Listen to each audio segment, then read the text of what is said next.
everyone, it's SUHASHANI and welcome back to my channel. I hope you're good, I hope you're well and that life is bliss.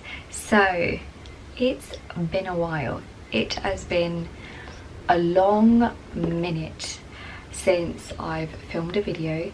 First and foremost, I want to say happy new year. I wish anyone who's watching this video the most successful, prosperous, healthy and happy, peaceful year ahead. And thank you so much for also clicking on my video. It is the 1st of January 2025 and it has been a minute since I have filmed a YouTube video or been consistent or done any sort of content.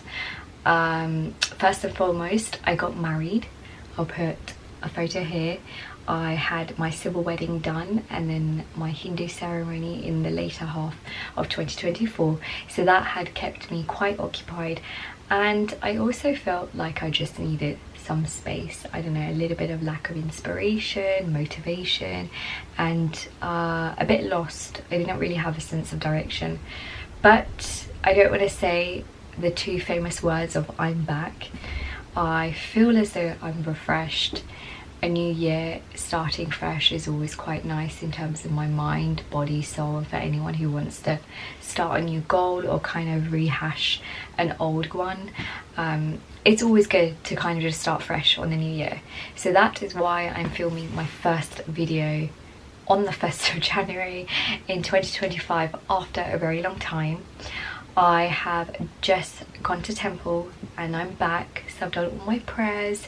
I've said thank you to God on everything that has happened, everything good and everything bad, and the motivation that I need to kickstart the new year. I also wanted to say before I kind of start getting into the video, which is that if it isn't obvious enough from the title, it's what I got for Christmas 2024. I thought I'd share some of the things that I got gifted. I also wanted to say my eyes. I know it might be a bit different. I have had eczema since I was a kid, and the end of pretty much probably just over a month, I don't know, it might be an allergy, it might be an eczema trigger, but my eyes, you guys can probably tell, are quite inflamed. They are moisturized, so I obviously wore makeup when I went to temple, so it kind of helps me not even touch my eyes, but they are a bit puffy, so apologies if anyone had noticed that. And oh, it's a bit different, what's going on there.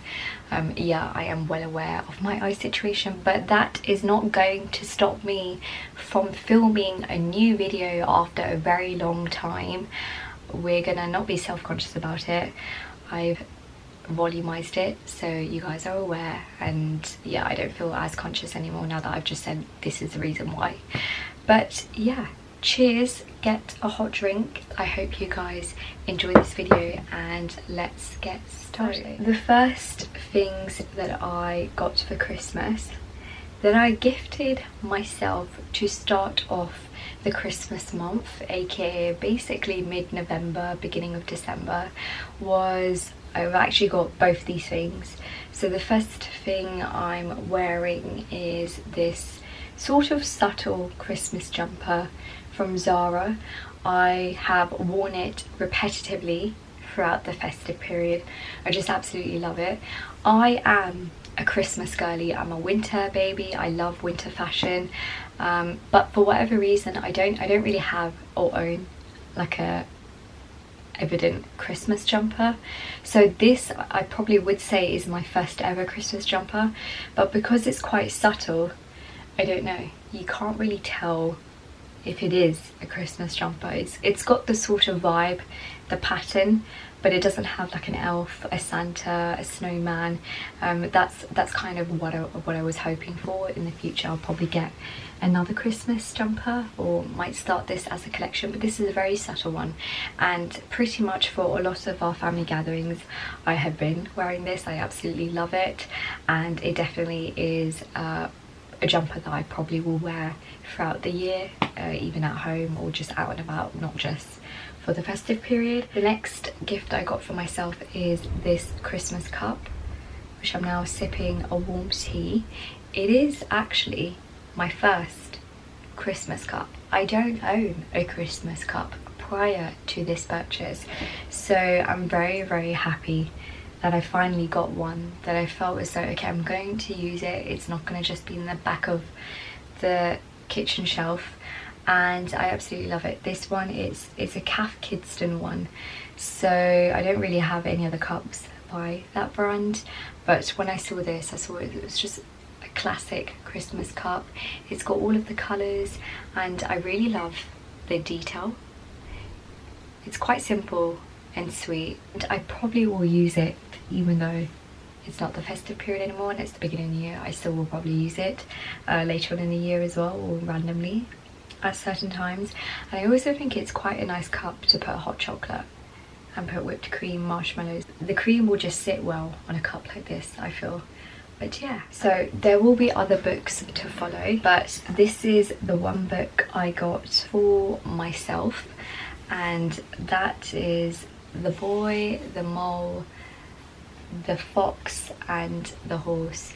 It is the 5th anniversary limited edition, and it's got the really nice gold lined pages on the edges, and there is a story behind the reason why I got this book. Hopefully none of my friends have watched this video before they actually get their gift, but I did gift this book to each of my closest girlfriends, and I also wrote them a letter on a card to go with this book as a gift.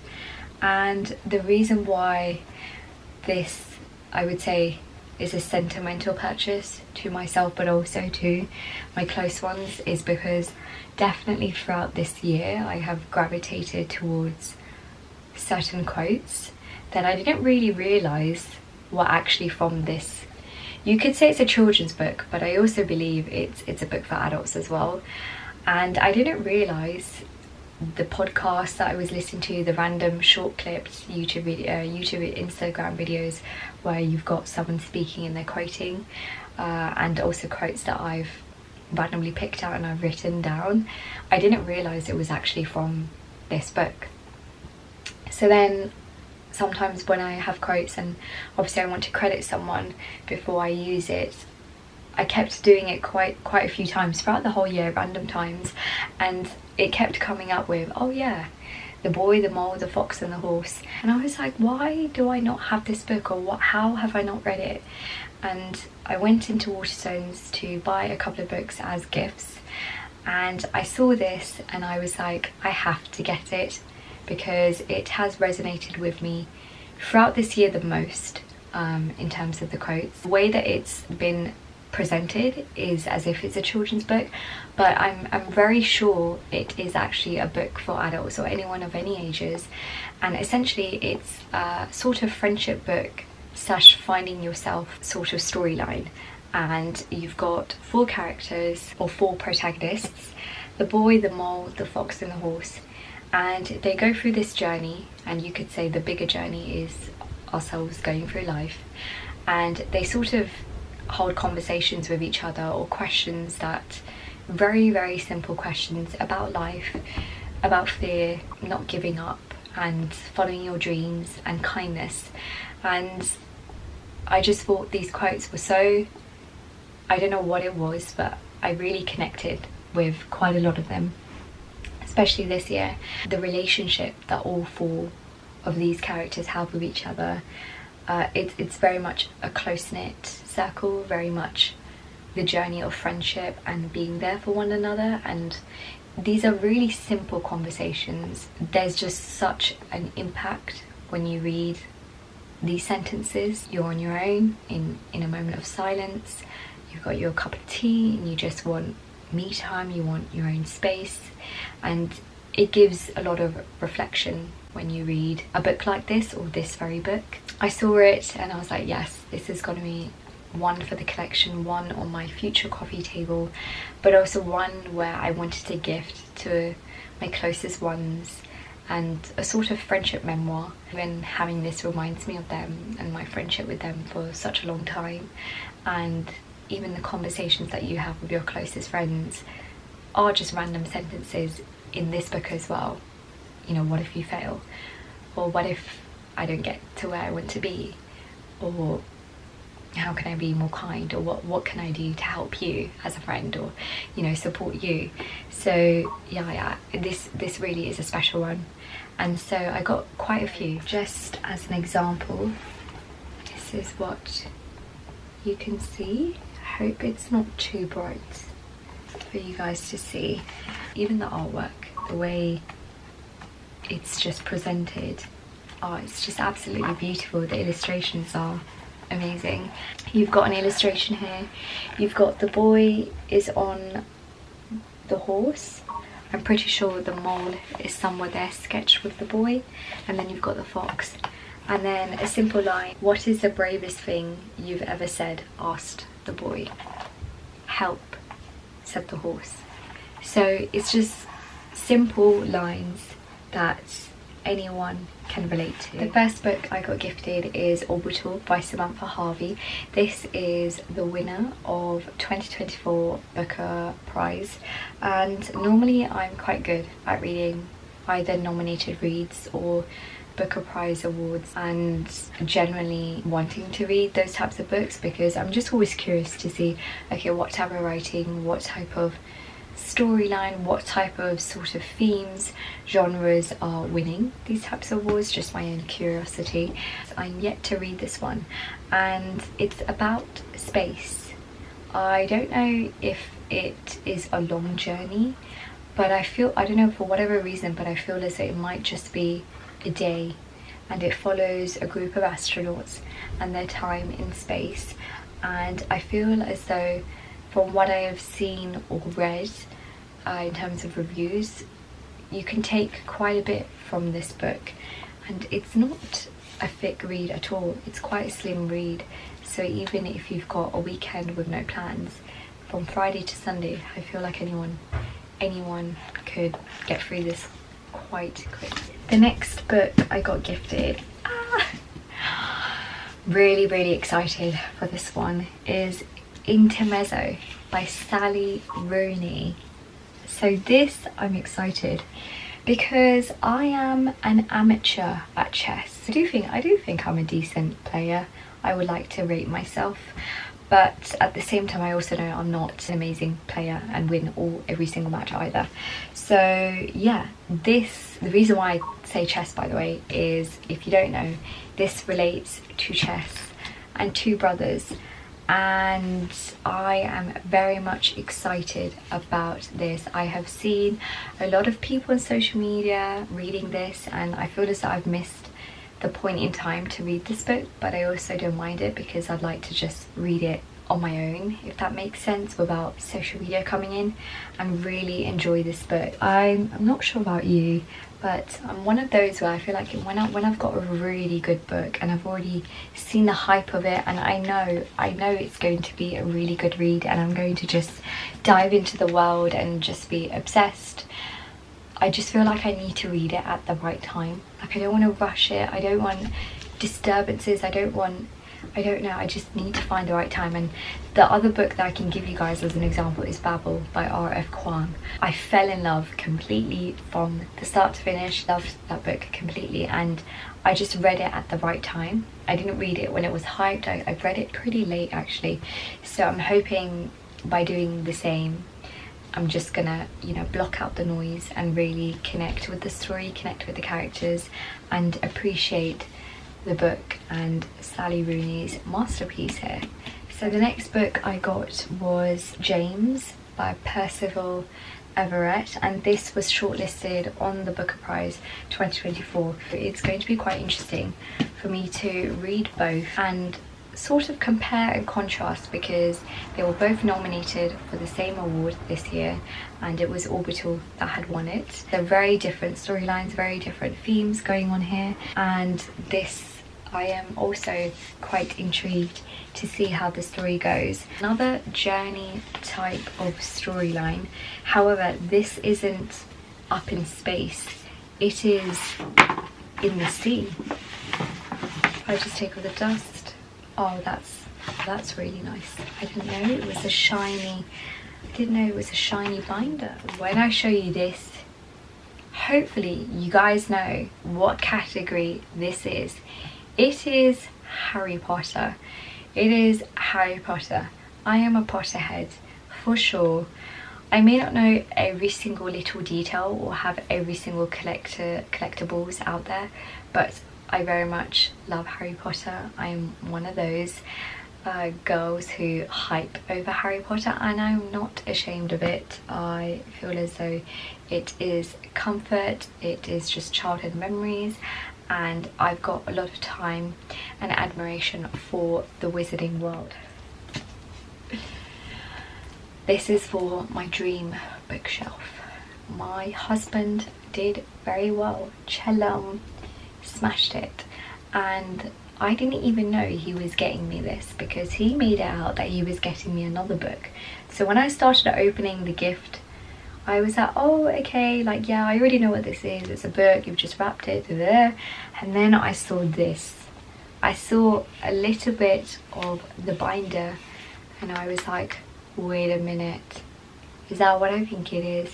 And he was like, and I was like and then I literally went shh. I was like, what, you got me this? I thought it was the other book. This has been on my list for quite some time, on my reading wish list, but I knew it's, you know, it's one of those items where it's for the dream bookshelf. It's you need to have this with gloves, do you know what I mean, when you read through it.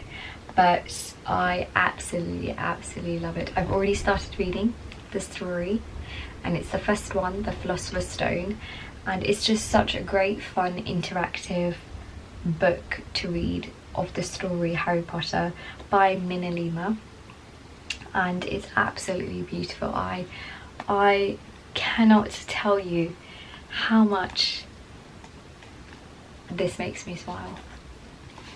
It just, every single thing about this book is magical. And for anyone you know who just adores Harry Potter, who loves Harry Potter, this, and they don't own this yet, I think giving this as a gift, it just definitely is like a frozen moment in time. I'm really careful because I almost don't want to use it or read it, but at the same time I've already started reading the Philosopher's Stone because I was just like, how can I not read and go through and live through this magic. Harry's letter. Ooh. Here, if you guys can see, hopefully I'm showing it well. There you go. It's just, the details are insane. They've so far got 3 books, and I'm hoping every single year they're gonna grow and do the rest of the Harry Potter books so that anyone out there can just build a collection. Something from Elizabeth Scarlett, which I haven't got before. I hope you guys can hear the rain. It's raining outside. I got a very beautiful embroidered eye mask, and they've got different themes in Elizabeth Scarlett from what I've seen. So this theme is celestial, stars, moon, and I just thought it was so beautiful and pretty. But also I already have an eye mask that I use, which was also a previous gift, and that was probably when I realized, oh, I need to sleep with eye masks because it's a game changer, and especially when we're traveling and we're going on flights, just putting that eye mask, it just, oh, it's amazing.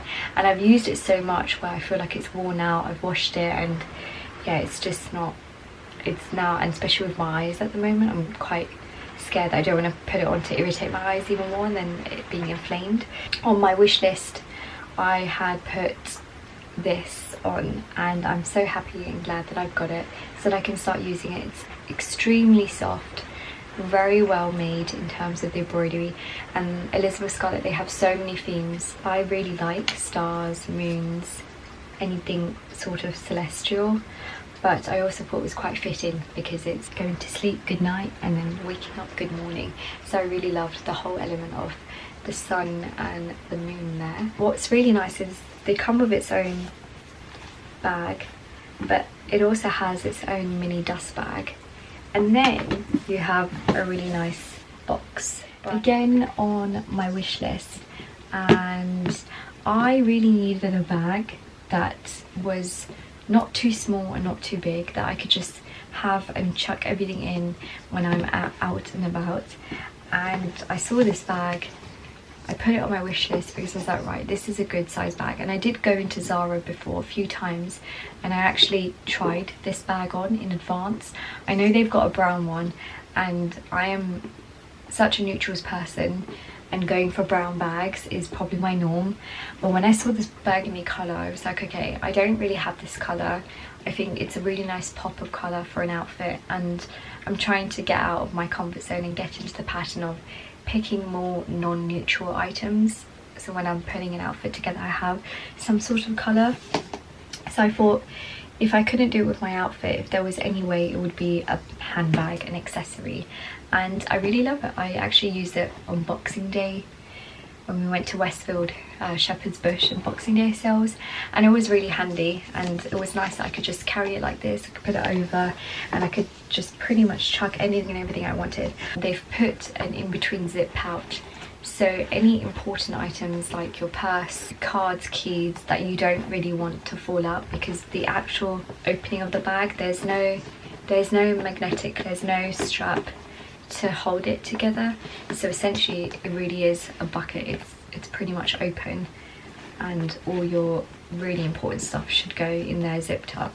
But most of the time I actually read a book in the train or tube. I don't necessarily want to be carrying a big bag, but I also want to be reading on our journey. So this is a really nice size, so I can just put pretty much any book size and keep it there, and it doesn't feel like I'm carrying a massive bag around London or when we go to museums, etc. So a really nice size, and yeah, again, super happy about that. That concludes today's video. I hope you guys enjoyed some of the things that I got for Christmas in 2024. And yeah, I've never filmed this type of video before, but I thought it was a nice, easy, chilled one for me to come back to. So I hope you enjoyed the things that I shared, and I will see you in the next one. Bye.